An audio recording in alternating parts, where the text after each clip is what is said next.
فرقش رو شکست یه تیغ تیز، یاد میخه در علی رو کشت، یک نفر زد و سر و شکست، یاد 40 نفر علی رو کشت.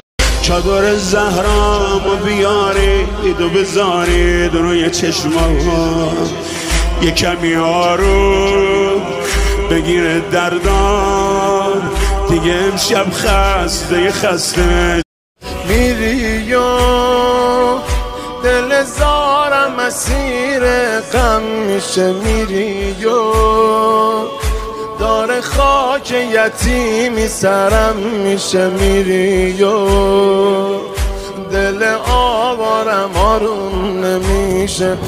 چادر زهرامو بیارید و بذارید روی چشمام، یه کمی آروم بگیره دردان، دیگه امشب خسته شدم از غصه و غم‌ها، تا نفس دارم یاد اون روزا.